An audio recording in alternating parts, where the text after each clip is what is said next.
Chapitre 11. Jésus à Béthanie. Il fait bon rester ainsi, au repos, dans l'amour des amis et près du Maître, dans les journées ensoleillées qui annoncent déjà un précoce sourire de printemps, à regarder les champs qui ouvrent leurs sillons à un verdoiement innocent des grains qui poussent, à regarder les prés qui rompent le vert uniforme de l'hiver avec les premières fleurettes multicolores, à regarder les haies qui, dans les endroits les plus ensoleillés, présentent déjà le sourire des boutons qui s'ouvrent, à regarder les amandiers qui déjà moussent à leur sommet avec les premières fleurs qui éclosent. Et Jésus en jouit, et de même les apôtres, et aussi les trois amis de Béthanie. Elle semble si loin la malveillance, la douleur, la tristesse, la maladie, la mort, la haine, l'envie, tout ce qui est peine, tourment, préoccupation sur la terre. Les apôtres tous jubilent et le montrent. Ils disent leur conviction, oh, si sûre, si triomphante, que désormais Jésus a vaincu tous ses ennemis, que sa mission continuera désormais sans obstacle, qu'il sera reconnu comme Messie, même par ceux qui s'obstinaient davantage à le nier. Et ils parlent un peu exaltés, rajeunis, tant ils sont heureux, en faisant des projets pour l'avenir, en rêvant tellement et si humainement. Le plus exalté, à cause de sa mentalité qui le porte aux extrêmes, c'est Judas de Kériote. Il se félicite d'avoir su attendre et d'avoir su agir. Il se félicite de sa longue foi dans le triomphe du Maître. Il se félicite d'avoir défié les menaces du Sanhédrin. Il est tellement exalté qu'il finit par dire aussi ce qu'il a toujours tenu caché jusqu'ici, au milieu de l'étonnement et de la stupéfaction de ses compagnons. Oui, il voulait m'acheter, il voulait me séduire par des flatteries, et en voyant qu'elles ne servaient pas, par des menaces. Si vous saviez. Mais moi, je les ai payés de la même monnaie. J'ai feint de l'amour pour eux, comme eux pour moi. Je les ai flattés comme eux me flattaient, et je les ai trahis comme eux voulaient me trahir, parce que c'est cela qu'ils voulaient, me faire croire que c'était dans une bonne intention qu'ils éprouvaient le Maître pour pouvoir le proclamer solennellement le Saint de Dieu. Mais moi, je les connais, et dans toutes les choses qu'ils me disaient vouloir faire, je m'y prenais de façon que la sainteté de Jésus se manifestât vraiment avec plus d'éclat que le soleil de midi dans un ciel sans nuages. Jeu dangereux que le mien, s'il l'avait compris, mais j'étais prêt à tout, même à mourir, pour servir Dieu dans mon Maître. Et ainsi, je savais tout. Et, parfois, je vous aurais semblé fou, mauvais, sauvage, si vous aviez su. Moi seul, je connais mes nuits, les précautions que je devais prendre pour faire du bien, sans attirer l'attention de personne. Vous me suspectiez tous, quelque peu, je le sais, mais je ne vous garde pas rancune. Ma manière de faire, oui, pouvait faire naître des soupçons, mais mon but était bon, et je ne me préoccupais que de cela. Jésus ne sait rien, ou plutôt je crois que lui aussi me soupçonne, mais je saurais me taire, sans exiger de lui sa louange. Et taisez-vous, vous aussi. Un jour, dans les premiers temps que j'étais avec lui, et toi, Simon le Zélote, et toi, Jean de Zébédée, vous étiez avec moi. Lui me fit un reproche parce que je m'étais vanté d'avoir le sens pratique. Depuis lors, moi, je ne lui ai jamais fait ressortir cette qualité, mais j'ai continué de l'employer, pour son bien. J'ai agi comme une mère pour son enfant inexpérimenté.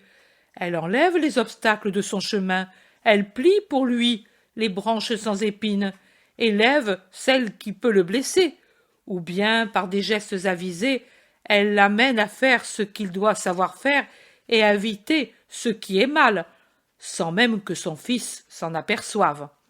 Ainsi, le Fils croit être arrivé par lui-même à marcher sans trébucher, à cueillir une belle fleur pour sa mère, à faire ceci ou cela spontanément. J'ai fait la même chose avec le maître, car la sainteté ne suffit pas dans un monde d'hommes et de Satan. Il faut aussi combattre à armes égales, au moins en homme. Et parfois, même un rien de fourberie d'enfer, ce n'est pas mal de l'arranger parmi les armes. C'est mon idée, mais lui ne veut pas en entendre parler. Il est trop bon. Bon, moi je comprends tout et tout le monde, et je vous excuse tous des mauvaises pensées que vous pouvez avoir eues sur mon compte. Maintenant, vous savez. Maintenant, aimons-nous en bons compagnons. Tout pour son amour et sa gloire. Et il montre Jésus qui se promène beaucoup plus loin dans une allée ensoleillée, en parlant avec Lazare, qui l'écoute avec un sourire extasié sur le visage. Les apôtres s'éloignent vers la maison de Simon. Jésus s'approche au contraire avec son ami. Je les écoute. Lazare dit « Oui, je l'avais compris qu'il y avait un grand but, et certainement de bonté, de me laisser mourir. Je pensais que c'était pour m'épargner la vue de la persécution qu'ils te font. Et tu sais, si je dis la vérité, j'étais content de mourir pour ne pas la voir. Elle maigrit, elle me trouble. Vois-tu, maître, j'ai pardonné tant de choses à ceux qui sont les chefs de notre peuple. J'ai dû pardonner jusqu'au dernier jour, Helkias. Mais la mort et la résurrection ont annulé tout ce qui s'y rapportait. Pourquoi me rappeler leurs dernières actions pour m'affliger?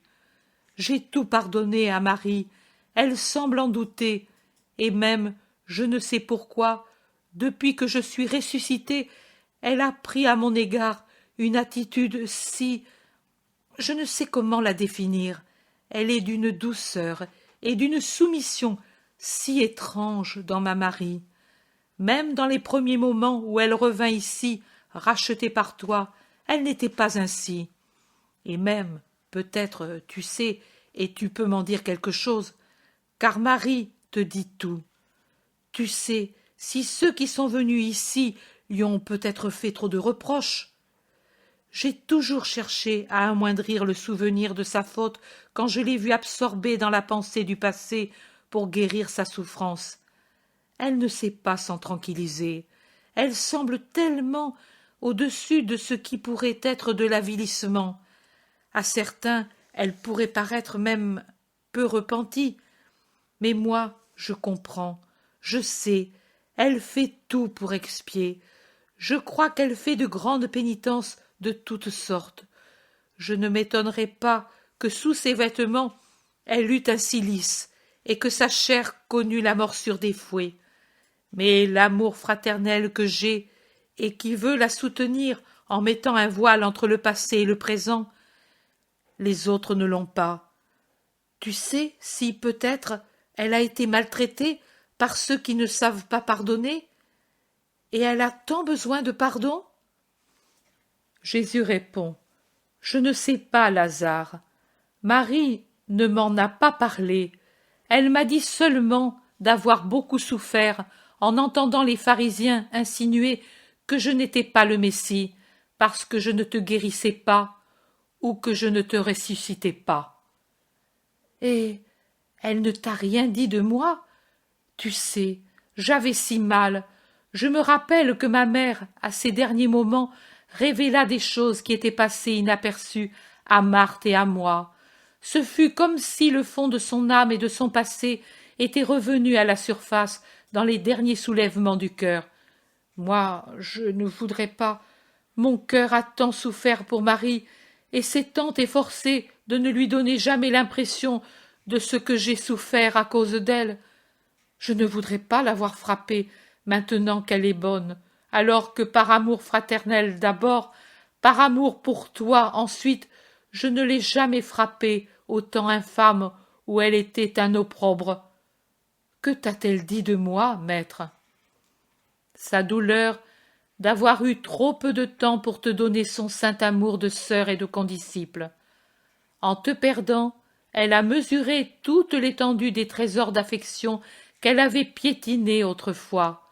Et maintenant, elle est heureuse de pouvoir te donner tout l'amour qu'elle veut te donner, pour te dire que pour elle, tu es le frère saint, aimé. Ah, voilà, j'en avais eu l'intuition. Je m'en réjouis, mais je craignais de l'avoir offensée. Depuis hier, je pense, j'essaie de me souvenir, mais je n'y arrive pas. Jésus dit, mais pourquoi veux-tu te rappeler? Tu as devant toi l'avenir. Le passé est resté dans la tombe, ou plutôt, il n'y est même pas resté. Il a brûlé en même temps que les bandelettes funèbres, mais si cela doit te donner la paix, je te dis les dernières paroles que tu as eues pour tes sœurs, pour Marie spécialement. Tu as dit que c'est à cause de Marie que je suis venu ici, et que j'y viens, parce que Marie s'est aimée plus que tous. C'est vrai, tu lui as dit qu'elle t'a aimé plus que tous ceux qui t'ont aimé. Cela aussi est vrai, car elle t'a aimé en se renouvelant par amour pour Dieu et pour toi. Tu lui as dit précisément que toute une vie de délices ne t'aurait pas donné la joie dont tu as joui grâce à elle. Et tu les as bénis comme un patriarche bénissait ses enfants les plus aimés. Tu as semblablement béni Marthe que tu appelais ta paix, et Marie que tu appelais ta joie. Es-tu en paix maintenant? Maintenant, oui, maître, je suis en paix. Et alors, puisque la paix donne la miséricorde, pardonne aussi aux chefs du peuple qui me persécutent.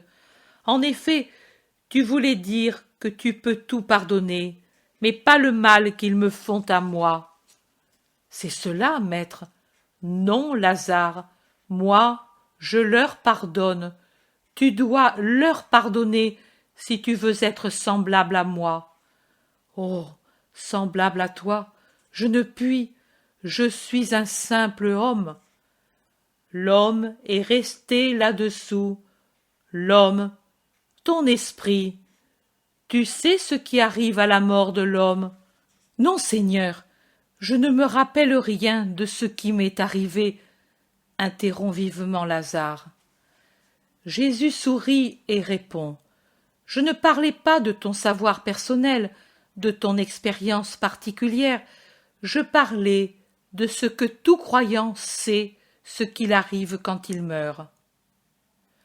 Ah, le jugement particulier, je sais, je crois, l'âme se présente à Dieu, et Dieu la juge. C'est ainsi, et le jugement de Dieu est juste et inviolable, et il a une valeur infinie. Si l'âme jugée est coupable mortellement, elle devient une âme damnée. Si elle est légèrement coupable, elle est envoyée au purgatoire. Si elle est juste, elle va dans la paix des limbes en attendant que j'ouvre la porte des cieux. J'ai donc rappelé ton esprit après qu'il était déjà jugé par Dieu. Si tu avais été un damné, je n'aurais pas pu te rappeler à la vie, car en le faisant, j'aurais annulé le jugement de mon Père. Pour les damnés, il n'y a plus de changement. Ils sont jugés pour toujours. Tu étais donc au nombre de ceux qui n'étaient pas damnés, par conséquent, de la classe des bienheureux ou de la classe de ceux qui seront bienheureux après leur purification.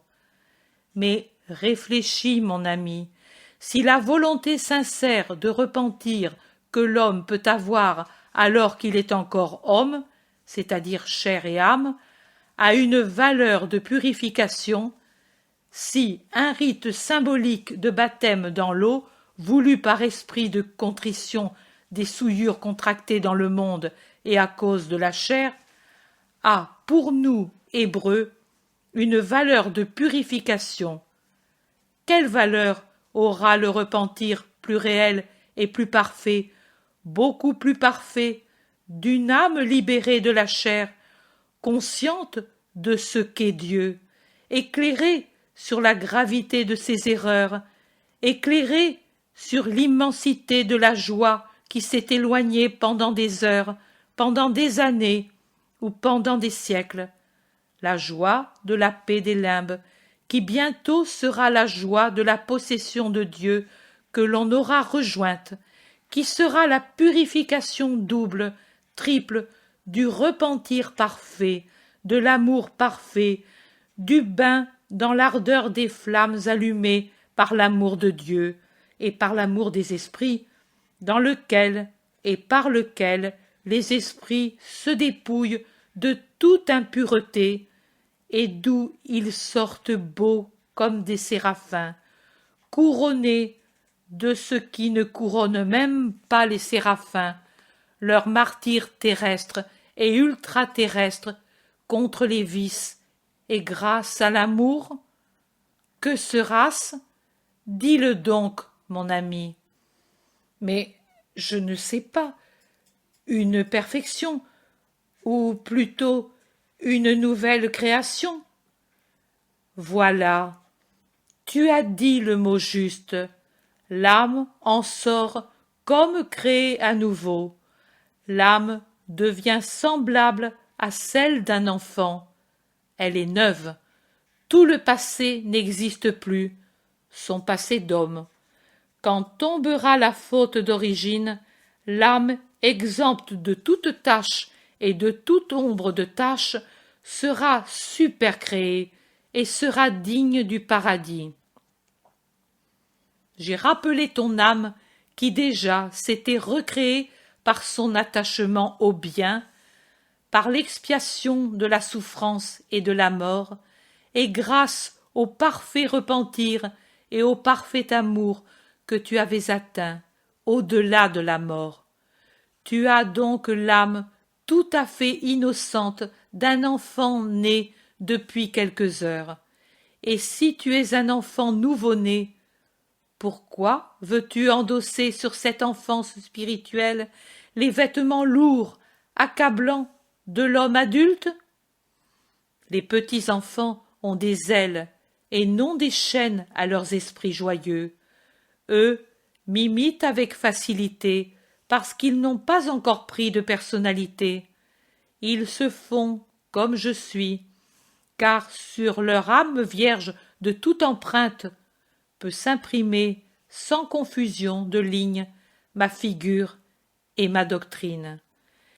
Ils ont l'âme exempte de souvenirs humains, de ressentiments, de préjugés.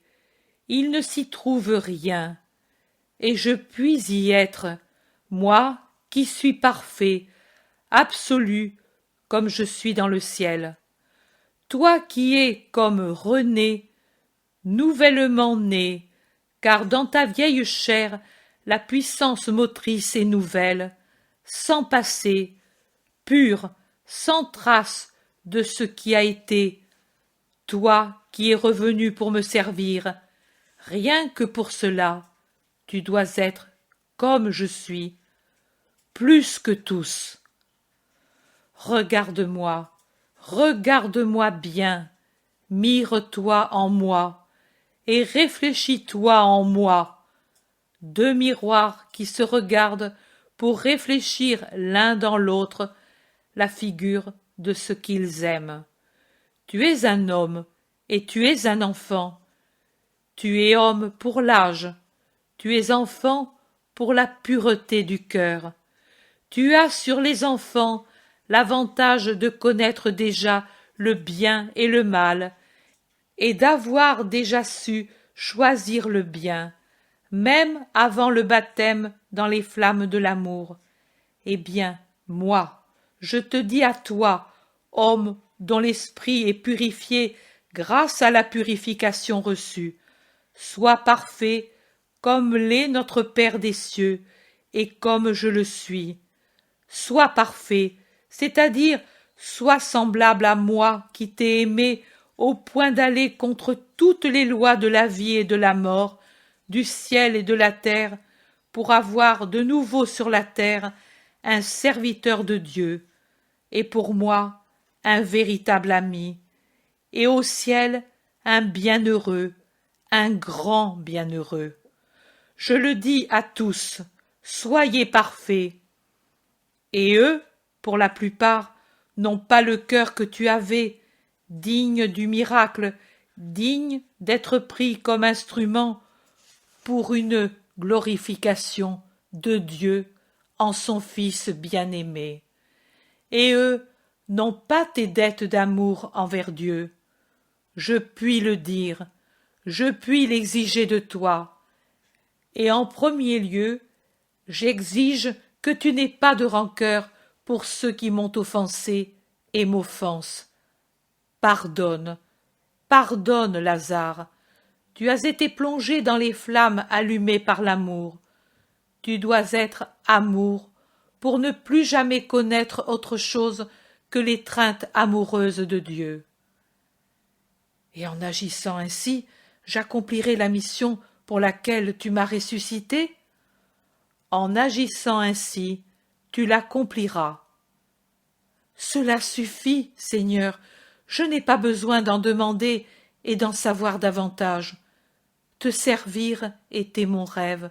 Si je t'ai servi même dans le rien que peut faire celui qui est malade et mort, et si je pourrais te servir dans tout ce que peut faire quelqu'un qui a recouvré la santé, mon rêve est réalisé, et je ne demande rien de plus. Que tu sois béni, Jésus, mon Seigneur et mon Maître, et qu'avec toi soit béni celui qui t'a envoyé. Béni soit toujours le Seigneur, Dieu Tout-Puissant. Ils s'en vont vers la maison, s'arrêtent de temps en temps pour observer le réveil des arbres. Jésus lève un bras et cueille, grand comme il est, une petite touffe de fleurs à un amandier qui se chauffe au soleil contre le mur méridional de la maison.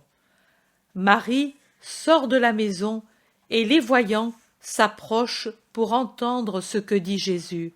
« Tu vois, Lazare, à ceux-ci aussi le Seigneur a dit « Sortez », et ils ont obéi pour servir le Seigneur. Quel mystère que la germination! Il paraît impossible que du tronc dur et de la dure semence puissent sortir des pétales si fragiles et des tiges si tendres et se changer en fruits ou en arbres. Est-ce une erreur, maître, de dire que la sève ou le germe, c'est comme l'âme de la plante ou de la semence? Ce n'est pas une erreur, car c'est la partie vitale. En eux, elle n'est pas éternelle, créée pour chaque espèce le premier jour que les arbres et les blés le furent. Chez l'homme, elle est éternelle, ressemblant à son Créateur, créée chaque fois pour chaque nouvel homme qui est conçu. Mais c'est par elle que la matière vit. C'est pour cela que je dis que c'est seulement par l'âme que l'homme vit. Non seulement vit ici, mais au-delà. Il vit par son âme. Nous, Hébreux, nous ne faisons pas de dessins sur les tombeaux comme les font les gentils.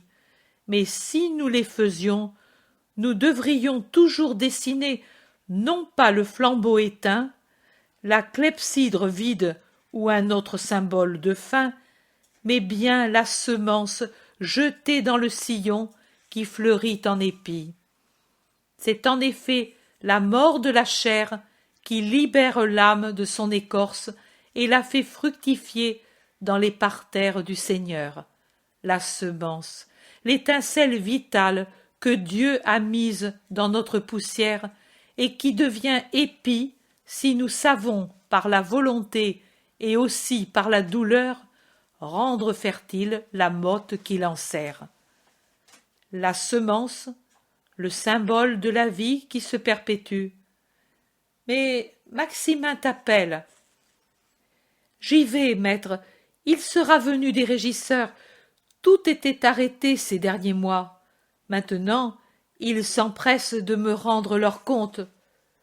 que tu approuves d'avance, car tu es un bon maître, et parce qu'eux sont de bons serviteurs. Le bon maître fait les bons serviteurs. Alors je deviendrai certainement un bon serviteur, car j'ai en toi un maître parfait. Et il s'en va en souriant, agile, si différent du pauvre Lazare qu'il était depuis des années. Marie reste avec Jésus. Et toi, Marie, deviendras-tu une bonne servante de ton Seigneur? C'est toi qui peux le savoir, Rabboni. Moi, je sais seulement que j'ai été une grande pécheresse. Jésus sourit. Tu as vu Lazare, lui aussi était un grand malade, et ne te semble-t-il pas que maintenant il soit bien sain? C'est ainsi, Rabboni, tu l'as guéri. Ce que tu fais est toujours total. Lazare n'a jamais été aussi fort et joyeux que depuis qu'il est sorti du tombeau. Tu l'as dit, Marie, ce que je fais est toujours total. C'est pour cela aussi que ta rédemption est totale, car c'est moi qui l'ai accomplie. C'est vrai, mon Sauveur aimé, mon Rédempteur, mon Roi, mon Dieu, c'est vrai, et si tu le veux, je serai moi aussi une bonne servante de mon Seigneur. Moi, de mon côté, je le veux, Seigneur. Je ne sais pas si toi tu le veux. Je le veux, Marie, une bonne servante pour moi, aujourd'hui plus qu'hier, demain plus qu'aujourd'hui, jusqu'à ce que je te dise « Cela suffit, Marie, c'est l'heure de ton repos. » C'est dit, Seigneur, je voudrais que tu m'appelles alors, comme tu as appelé mon frère hors du tombeau. Oh, appelle-moi, toi, hors de la vie. Non, pas hors de la vie. Je t'appellerai à la vie, à la vraie vie. Je t'appellerai hors du tombeau qu'est la chair et la terre. Je t'appellerai aux noces de ton âme avec ton Seigneur. Mes noces? Tu aimes les vierges, Seigneur. J'aime ceux qui m'aiment, Marie. Tu es divinement bon, Rabboni. C'est pour cela que je ne savais pas me donner de paix en entendant dire que tu étais mauvais parce que tu ne venais pas. C'était comme si tout s'écroulait. Quelle peine de me dire à moi-même « Non, non, tu ne dois pas accepter cette évidence. Ce qui te paraît évident est un rêve. La réalité, c'est la puissance, la bonté, la divinité de ton Seigneur. Ah, combien j'ai souffert, si grande la douleur pour la mort de Lazare et pour ses paroles. Ne t'en a-t-il rien dit? Ne se souvient-il pas? Dis-moi la vérité. Je ne mens jamais, Marie. Il craint d'avoir parlé et d'avoir dit ce qui avait été la douleur de sa vie, mais je l'ai rassuré sans mentir, et maintenant il est tranquille. Merci, Seigneur, ces paroles, elles m'ont fait du bien, oui, comme font du bien les soins d'un médecin qui met à nu les racines d'un mal et les brûle. Elles ont fini de détruire la vieille Marie. J'avais encore une trop haute idée de moi. Maintenant, je mesure le fond de mon abjection, et je sais que je dois faire une longue route pour le remonter. Mais je la ferai si tu m'aides. Je t'aiderai, Marie, même quand je m'en serai allée, je t'aiderai. Comment, mon Seigneur? En accroissant ton amour dans une mesure incalculable. Pour toi, il n'y a pas d'autre voie que celle-là. Trop douce pour ce que j'ai à expier. Tous se sauvent par l'amour, tous acquièrent ainsi le ciel. Mais ce qui suffit pour les purs, les justes, n'est pas suffisant pour la grande coupable. Il n'y a pas d'autre voie pour toi, Marie. En effet, quelle que soit la voie que tu prendras, elle sera toujours amour. Amour si tu rends service en mon nom. Amour si tu évangélises.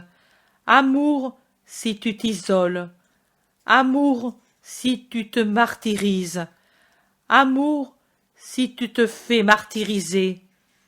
Tu ne sais qu'aimer, Marie, c'est ta nature. Les flammes ne peuvent que brûler, soit qu'elles rampent sur le sol pour brûler des herbes, soit qu'elles montent comme un embrassement de splendeur autour d'un tronc, d'une maison ou d'un autel, pour s'élancer vers le ciel. À chacun sa nature. La sagesse des maîtres spirituels consiste à savoir faire fructifier les tendances de l'homme en le dirigeant vers la voie par laquelle il peut le mieux se développer.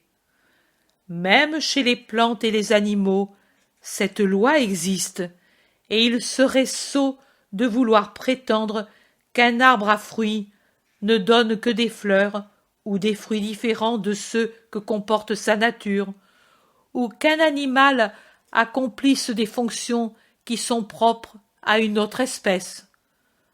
Pourrais-tu prétendre que cette abeille, dont le destin est de faire du miel, devienne un oiseau qui chante dans le feuillage des haies? Ou que ce rameau d'amandier que j'ai dans les mains, avec tout l'amandier duquel je l'ai cueilli, au lieu de produire des amandes, laisse suinter de son écorce des résines odoriférantes? L'abeille travaille, l'oiseau chante, l'amandier donne son fruit, l'arbre résineux donne ses résines aromatiques, et tous remplissent leur office. Il en est ainsi des âmes. Tu as l'office d'aimer. Alors, brûle-moi, Seigneur, je te le demande en grâce. Ne te suffit-elle pas la force d'amour que tu possèdes? C'est trop peu, Seigneur. Elle pouvait servir pour aimer des hommes, pas pour toi, qui es le Seigneur infini. Mais justement, parce que je suis tel, il serait alors nécessaire d'avoir un amour sans limite. Oui, mon Seigneur, c'est cela que je veux, que tu mettes en moi un amour sans limite. Jésus poursuit. Marie, le Très-Haut qui sait ce qu'est l'amour, a dit à l'homme, tu m'aimeras de toutes tes forces. Il n'exige pas davantage, car il sait que c'est déjà un martyre d'aimer avec toutes ses forces. N'importe, mon Seigneur, donne-moi un amour infini pour t'aimer comme tu dois être aimé, pour t'aimer comme je n'ai aimé personne. Tu me demandes une souffrance semblable à un bûcher qui brûle et consume, Marie. Il brûle et se consume lentement. Pense-y. Il y a si longtemps que j'y pense, mon Seigneur, mais je n'osais te le demander. Maintenant, je sais combien tu m'aimes. Maintenant, vraiment, je sais à quel point tu m'aimes, et j'ose te le demander. Donne-moi cet amour infini, Seigneur. Jésus la regarde. Elle est devant lui, encore amaigrie par les veilles et les souffrances, avec un vêtement modeste et une coiffure simple, comme une fillette sans malice, avec un visage pâle, où s'allume le désir, les yeux suppliants, et pourtant déjà étincelants d'amour, déjà plus séraphin que femme. C'est vraiment la contemplatrice qui demande le martyre de la contemplation absolue. Jésus lui dit un seul mot, après l'avoir bien regardé, comme pour mesurer sa volonté. Oui. Ah, mon Seigneur, quelle grâce de mourir d'amour pour toi! Elle tombe à genoux pour baiser les pieds de Jésus. Lève-toi, Marie, prends ces fleurs, ce seront celles de tes noces spirituelles. Sois douce comme le fruit de l'amandier, pure comme sa fleur, et lumineuse comme l'huile que l'on extrait de son fruit quand on l'allume, et parfumée comme cette huile quand, saturée d'essence, on la répand dans les banquets ou sur la tête des rois, parfumée par tes vertus. Alors vraiment, tu répandras sur ton Seigneur le baume qui lui sera infiniment agréable. Marie prend les fleurs, mais ne se lève pas de terre et embaume à l'avance par son amour avec ses baisers et ses larmes répandues sur les pieds de son maître. Lazare les rejoint. « Maître, il y a un petit garçon qui te demande. Il était allé chez Simon pour te chercher et n'y a trouvé que Jean qui l'a conduit ici. Mais il ne veut pas parler à d'autres qu'à toi. »« C'est bien. Amène-le-moi. Je vais aller sous la tonnelle des jasmins. » Marie rentre dans la maison avec Lazare. Jésus va sous la tonnelle. Lazare revient en tenant par la main cet enfant que j'ai vu dans la maison de Joseph de Séphoris. Jésus le reconnaît tout de suite et le salue. « Toi, Martial, la paix soit avec toi. Pourquoi es-tu ici ? » « On m'envoie te dire une chose. » Et il regarde Lazare qui comprend et se dispose à s'éloigner. « Reste, Lazare. C'est Lazare, mon ami. Tu peux parler devant lui, mon enfant, car je n'ai pas d'ami plus fidèle que lui. » Le garçon se rassure, il dit « C'est Joseph l'Ancien qui m'envoie, car maintenant je suis avec lui pour te dire d'aller tout de suite, à Bethphagée, chez Cléonte. Il doit te parler tout de suite, mais vraiment tout de suite, et il a dit que tu viennes seul, car il doit te parler en grand secret. » « Maître, qu'arrive-t-il ? » demande Lazare impressionné. « Je ne sais pas, Lazare, il n'y a qu'à y aller. Viens avec moi. »« Tout de suite, Seigneur, nous pouvons aller avec l'enfant. »« Non, Seigneur, je m'en vais seul. Joseph me l'a recommandé. Il a dit « Si tu sais te débrouiller seul, je t'aimerai comme un père. » Et moi je veux que Joseph m'aime comme un fils. Je m'en vais de suite en courant. Toi, viens après. Salut, Seigneur. Salut, homme. La paix à toi, Martial. Le petit s'envole comme une hirondelle. Allons, Lazare, apporte-moi mon manteau. Moi je vais en avant, car, comme tu le vois, l'enfant n'arrive pas à ouvrir la grille, et certainement il ne veut appeler personne. Jésus va vivement à la grille, Lazare vivement à la maison. Le premier ouvre les fermetures de fer à l'enfant qui s'en va en vitesse. Le second apporte le manteau à Jésus, et à côté de Jésus, il marche sur la route vers Bethphagée. Lazare demande « Que peut bien vouloir Joseph pour envoyer si secrètement un enfant ?» Un enfant échappe à ceux qui peuvent surveiller, répond Jésus. Tu crois que, tu soupçonnes que, tu te sens en danger, Seigneur ? J'en suis certain, mon ami. Comment ? Même maintenant ? Mais tu ne pouvais pas donner une preuve plus grande. La haine croît sous l'aiguillon de la réalité. Oh, c'est à cause de moi, alors, je t'ai nui. Ma peine est sans pareille, dit Lazare vraiment affligé. Ce n'est pas à cause de toi. Ne t'afflige pas sans motif. Tu as été le moyen, mais la cause a été la nécessité, tu comprends, la nécessité de donner au monde la preuve de ma nature divine. Si ce n'avait pas été toi, cela aurait été un autre, car je devais prouver au monde que, en Dieu que je suis, je peux tout ce que je veux, et ramener à la vie quelqu'un qui est mort depuis plusieurs jours et déjà décomposé, ce ne peut être l'œuvre que de Dieu. Ah, tu veux me consoler, mais pour moi, ma joie, toute ma joie est dissipée. Je souffre, Seigneur. Jésus fait un geste comme pour dire « Qu'y faire ?» et ils se taisent ensuite tous les deux.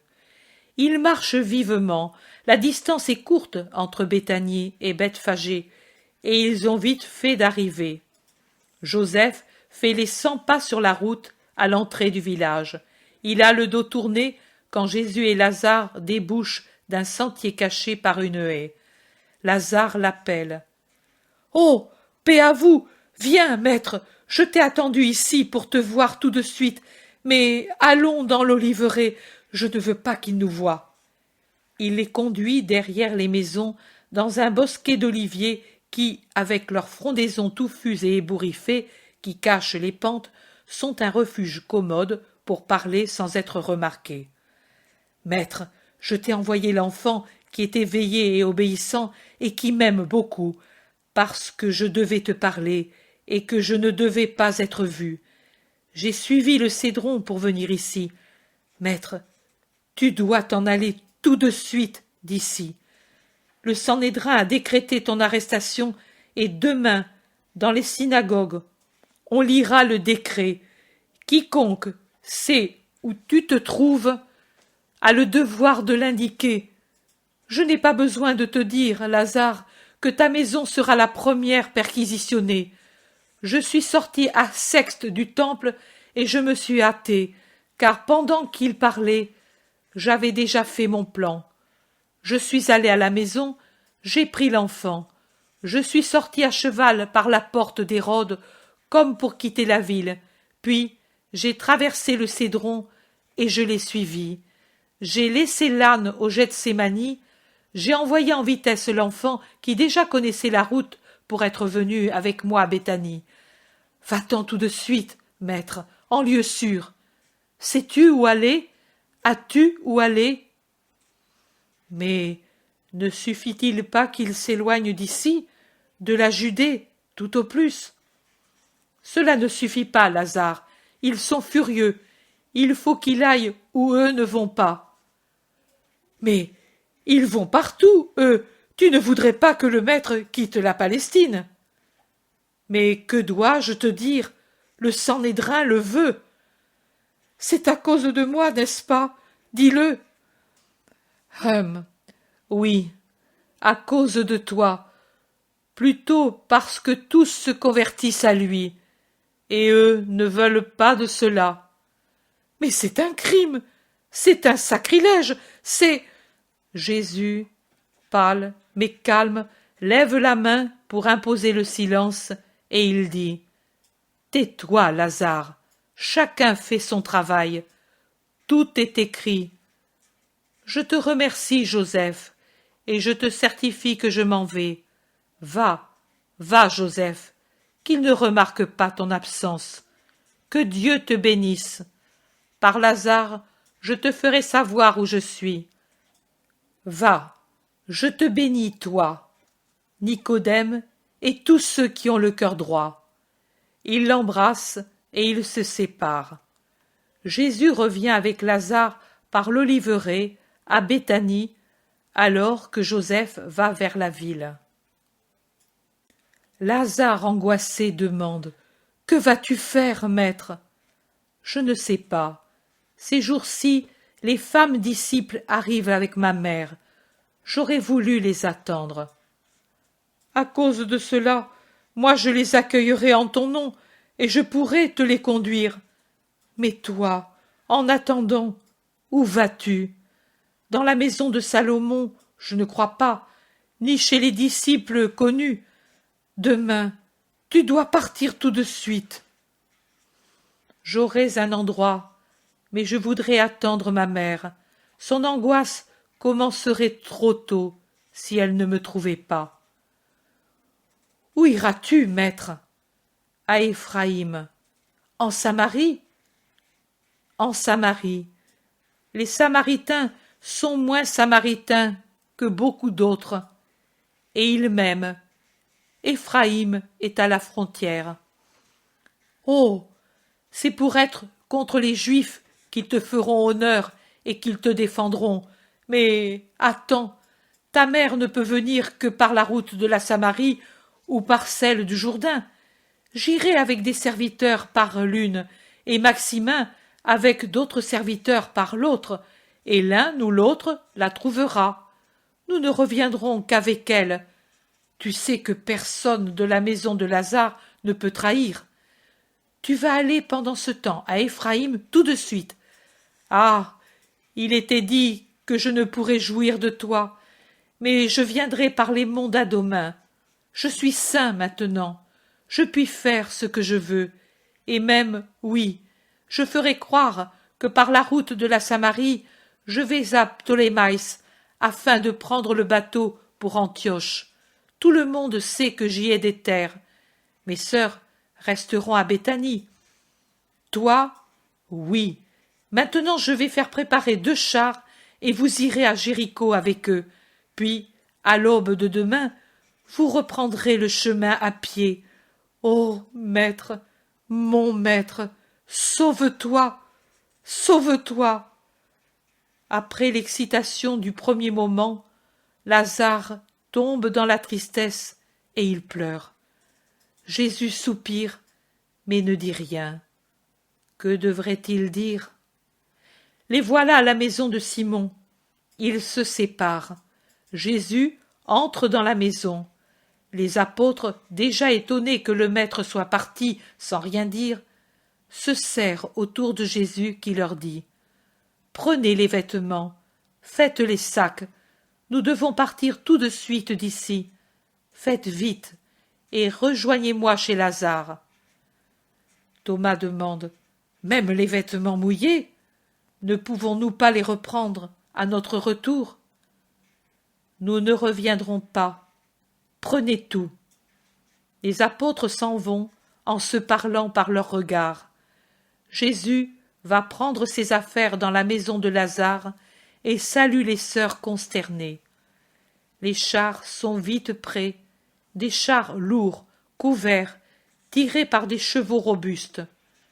Jésus prend congé de Lazare, de Maximin, des serviteurs qui sont accourus.